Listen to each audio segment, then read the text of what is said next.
Okay, welcome back to, I think it's vlog number 4. I'll start with this really weird thing I got in the mail this week. That's how it came to me. This is another Russian lens, an M42 mount. How's that for protection? That's great. That's its plastic holder for the lens. That's the lens, and this has got a big large cap on the back, which is twice the size of the lens, but it actually has an M42 thing inside. And I just noticed that on the back. Interesting.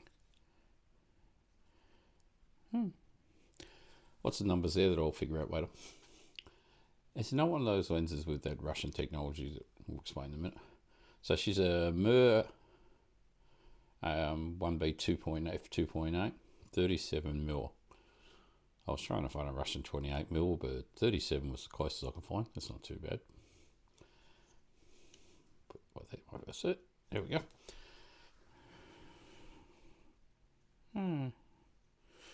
Okay, so if you've got it on the camera, you can't read what's under there, which is interesting. So that must be when the camera's reading it through the viewfinder. Most of my film cameras actually look down, so it's got to be for them to read, not me. I am dying to use this lens. I have not had a chance to use it yet. Okay, so you get a roll film, and you might not see it, but in here is a tiny little black plastic bit of clip. And you won't see it because the light's terrible at the moment. Get some backlight onto it. There we go. There's a little tiny strip of black in there, and that's got film in it. You'll use one that hasn't got film in it, otherwise I'll be screaming. So that little metal clip you can see there hits the top of the canister, and when you're winding on film or you're rewinding it, the film turns around, all good and well. The last roll of film I shot, that little black bit in there broke off. Literally lost a roll of film because you couldn't rewind it and you couldn't go anywhere. You had to open the back door up with the film. Film wouldn't rewind. And when I looked at it, a little tiny bit of black plastic fell out. So wasn't on Street Pan, by the way. So not going to name the brand, but it wasn't Street Pan. So I've lost, in the last month, 3 rolls of film out of this camera for completely separate reasons, most of them my own. So I'm very superstitious and I feel very jinxed about taking this game, but I've lost a roll of film that was from Brisbane that I probably can't replace because, it's over 1,000 k's up that way and I don't live around the corner. So I got really a bit snaky with that lens, but I was almost ready to shoot it. So the lenses are good, don't get me wrong. So I've got a problem now. I'm going to Adelaide on Wednesday, so less than 36 hours till I jump on a plane. And I've got an abundance of film cameras, so the Olympus EE2, the little red one I showed the other day, which is in my travel bag at the moment, it doesn't miss a beat. It's point and shoot. It's really nice to use. It's got a nice little white frame in it. You line it all up, and I got 72 shots in Brisbane with that camera. I've got $400 worth of film up there to develop, but I shot 72 shots in there. So I'm thinking for my trip to Adelaide, which I will bring up a map in a second. Trip to Adelaide, we will go all the way up.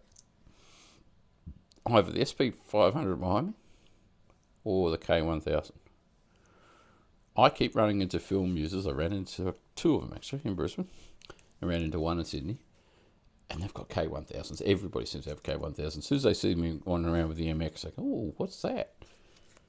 I could get better conversations with people using this. That's Pentax M135, but I'll take that off. I'll take 3 lenses with me. The Helios 58mm. I'll take that 37mm that I've just got, which I haven't even used on digital yet. And I'll take the Carl Zeiss Jenna, which I'm struggling to use that in film. I've got a different mindset. I don't know what, you can let me know in the comments, but when I shoot digital, I like to get the street portraits of people.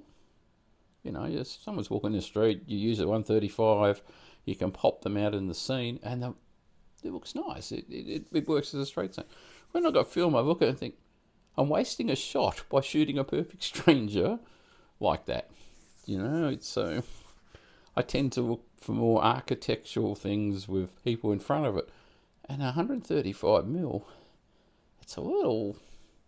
It's a nice challenge. Anyway, it's harder to shoot 135 mil if you're not trying to shoot somebody.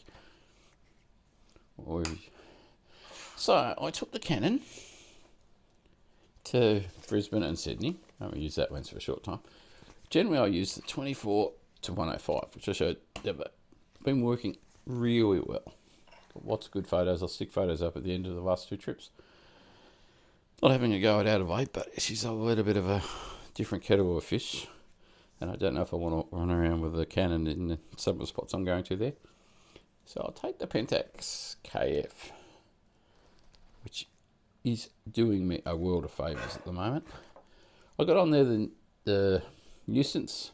It takes out one colour of light. It's a night filter, but it knocks out one small, tiny amount of, I think it's blue light. You don't really notice it until you take it off and take two photos side by side. And oh yeah, it's slightly sharper, slightly cleaner. And I have a CPL filter. So what I usually do when I take that camera to work is I have the CPL filter on it, because it's daytime when I go to work. And when I come home from work, I have the nuisance filter on it to take out the noisy light. So as soon as it gets dark, I just swap the filters around. CPL. I know they tell you you're supposed to think about it when you use it. You're supposed to have the sun just over here or the sun just over there, and I don't care. It acts a bit like a UV filter. If it cuts out some of the glare while I'm shooting, great. If it doesn't cut anything out, then I've still got the composition I want. So I haven't yet walked up to some water and tried to photograph trout or something sitting in the water. And I have noticed when I've used it in town, shooting across taxis at trams coming by or people crossing the lights, it actually does see straight into the taxi or does see straight into the tram driver. It does pick them up. So the CPL does work. Some people spend a lot of time thinking about it. The only other filters I take with me are UV filters for the film camera. I always have a UV filter on it. And if I'm shooting black and white, I have the yellow filter on board. Adelaide is supposed to be cold, cloudy, possibly raining. Really not good for film on Wednesday. So I'll take the red filter. I've got two red filters. One's 50% red, 50% clear, and one's a whole red filter. I might put the 50% one on it and try and keep the clouds nice and dark and stormy and see what that does to my light meter. Light meter works on the K1000, but so I'll show you a map now of Adelaide, and I'll explain to you when I get back from that map. I'll explain to you on the map. Okay, as you can see on this map, the Adelaide airport is only a few kilometres away, so it's probably about 3 kilometres outside of the city, so it's not too far. It's $4 on a bus. There's two buses run from there right up Curry Street, which is not too far, and it runs through to the city. So when you're following that map, it'll go through that little word called Mile End, and it'll go down that Glover Avenue where you see that McDonald's almost in the sign in the middle of that picture there. Goes past the Adelaide High School, and where you see the word Curry Street, there's actually a little green park there called White Park or something similar to that. So that's where I'll get off the bus on there. And I'll show you the next map now. The next map actually is a bit more zoomed in for you. I'll just show you that.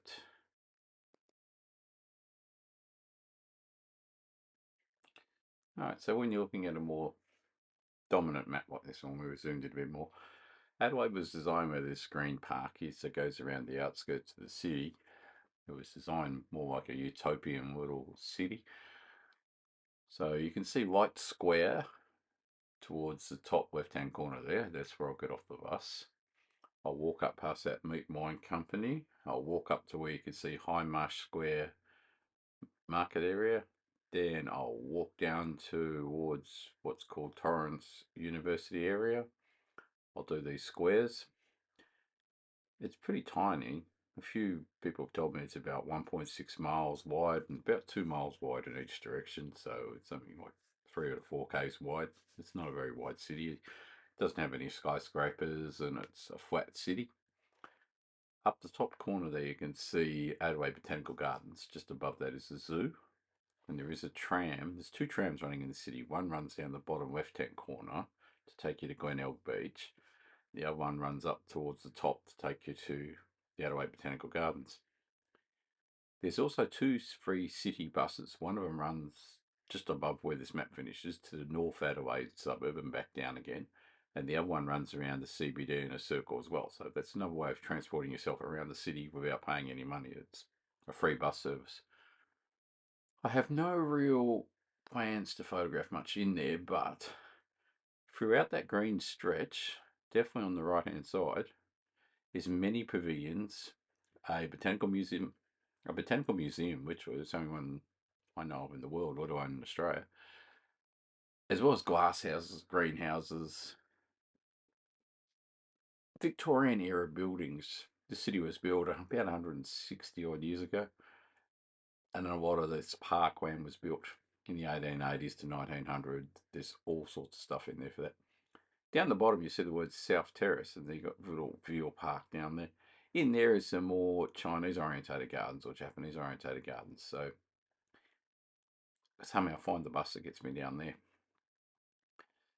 You can't see too well on there, but right in the middle is the Central Markets, Adelaide Central Markets. That's the largest market, undercover market in the Southern Hemisphere. Right next to that is Chinatown, which is also another great photography location. Towards the top, around about where that Meet My Company is, oh, you can just see it up there, is the Rundle Mall, which is I think it's 1 block, but if you break the block up into 4 squares with the alleyways and all that in it, that's their pedestrian area. No cars in there, just pedestrians.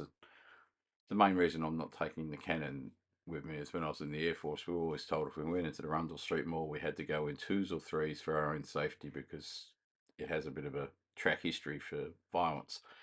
So I won't take the Canon, I'll just take the Pentax. Not saying it's a rough town, just when you're in the Air Force and you've got skinheads because you've just basically had your head shaved, we were always targeted by people in that city. Another reason why I haven't really been back there since 2009, my wife tells me, last time I visited Adelaide. I like the city, but I've got to get back there and do some more photos. So once I've done the Adelaide markets, I've done the Rundle Street Mall, I would like to go to the zoo because that's got the panda bears in there, and I haven't seen a panda bear before, so there'll be something I tick off the box list. I also will do some photography along the Adelaide Torrens rivers that runs through the top area up there. There's some good bridges there, some good cityscape shots. Not too many good spots to get cityscapes, but you can get some cityscapes from the northern parks in this city. Okay, so tune in to Melbourne Pics on Instagram on Wednesday, and there'll be a live story run for 24 hours from 4 a.m. Well, from 4 a.m. through to close to midnight. I will be running a story as I go through that city.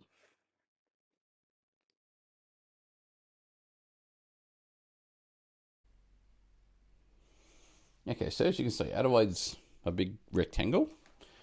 I'll bring that map back up over here. It's a giant rectangle. And I don't know really where to start. I'm thinking, because the bus takes you for $4 from the airport, it's 15 minutes. You can walk it in 40 if you really wanted to walk from the airport. You can actually walk there. The airport's so close to the city. It's the closest one I know of in Australia. Maybe Darwin's different. Darwin's really close as well. I might just jump off at White Square, but I'll start my circle around the city from there. That's all I'll say about that map. Now, I went to Geelong today, got a photo there. I was actually trying to figure this lens out. I've had this lens for maybe 2 years now. I got it brought it when I brought the K70, which those of you who've been following me will know the K70 died pretty soon after I got it. It lasted 8 months and then it just blew up went in for warranty repair, was unable to be repaired. I paid $100 to get this KF brand new from the distributor here in Australia.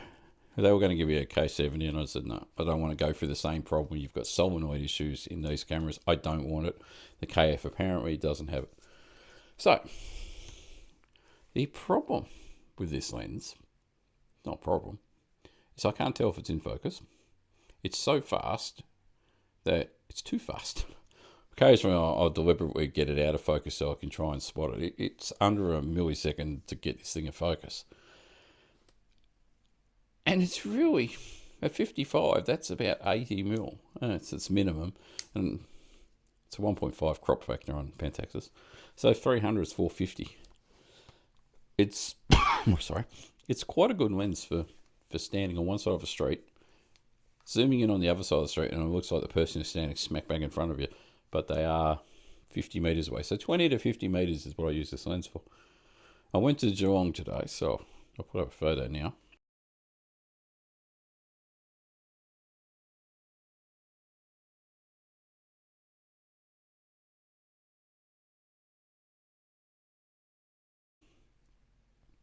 As you can see on that photo, it's hard to stand right in front of something and take a photo when you've got 55 times by 1.5, so around 80 mil.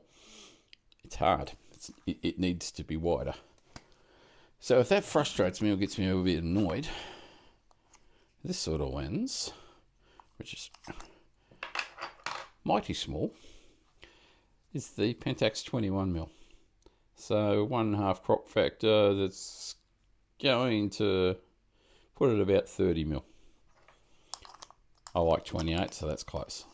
I like shooting with this lens. Gets a little tricky at night because it's, what is it, 3.2, f3.2, but ISO 3200, 1600 to 3200 on the Pentax KF. Doesn't cause too much noise, and if you get too much noise, you can always fix noise with Topaz, but who needs to worry about sharpness? It's street photography. Which brings me to another point. I was watching another video last night, a live stream.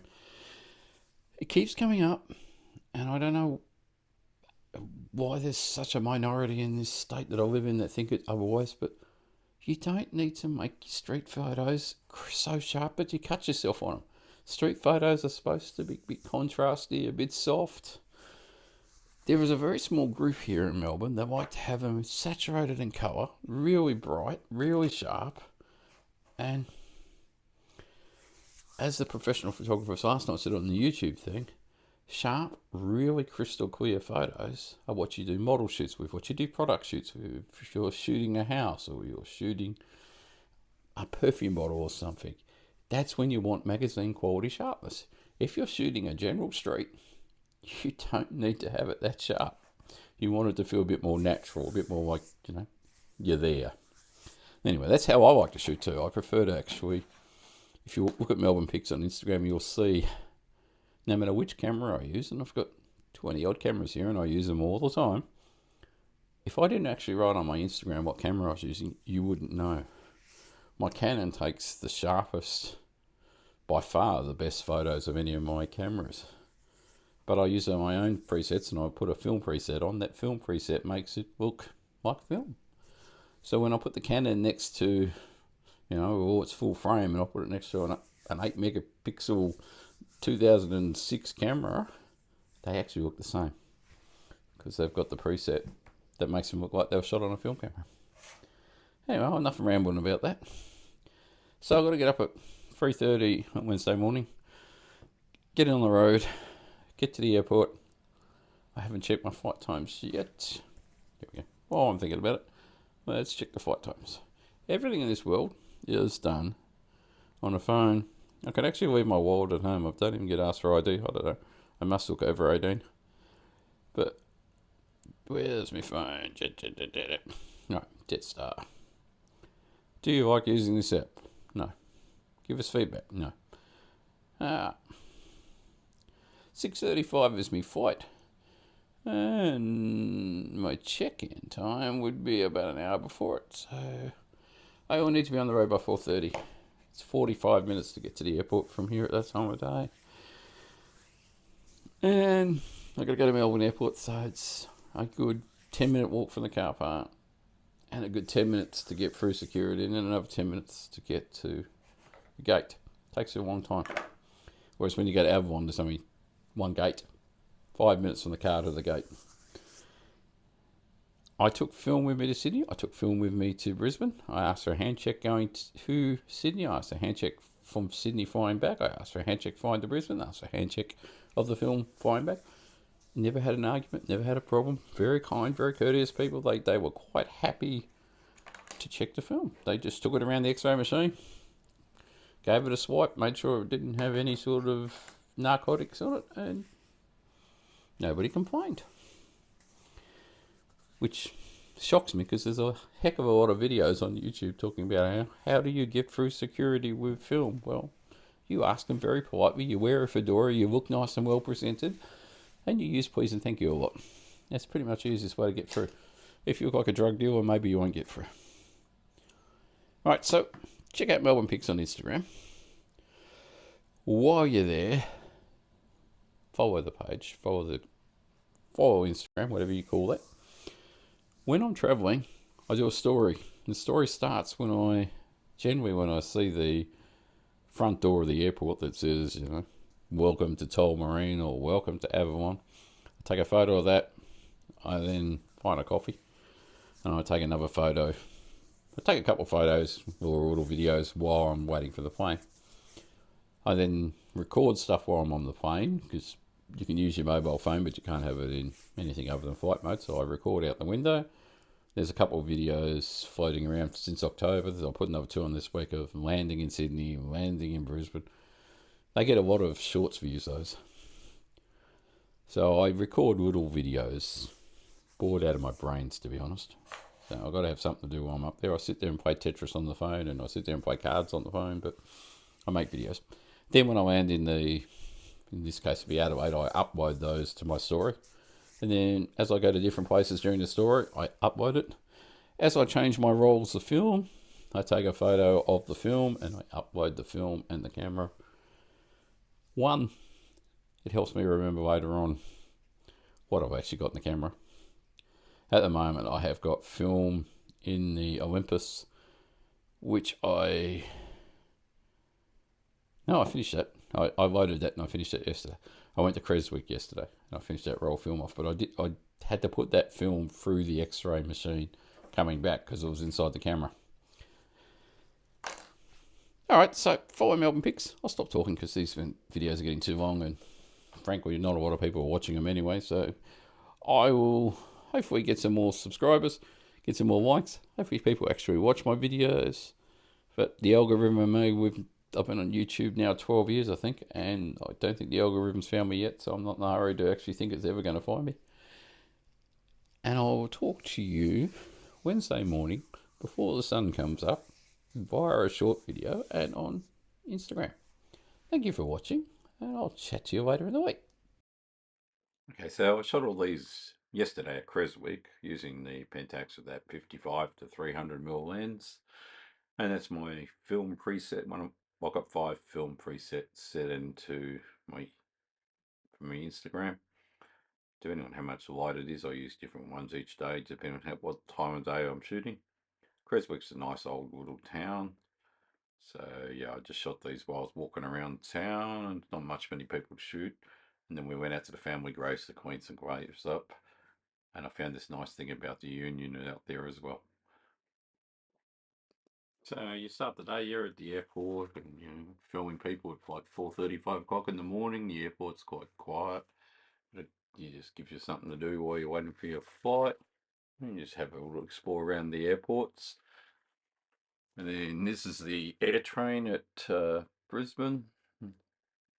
Just a couple little photos just as you're getting on the train, and it helps build up your story for the day. And that's the actual ticket area, and then you're landing into the central station inside the city, That's the War Memorial, just loading film there. That's the Central Station and the hotel and Sofitel Hotel next door. That's their Shrine of Remembrance.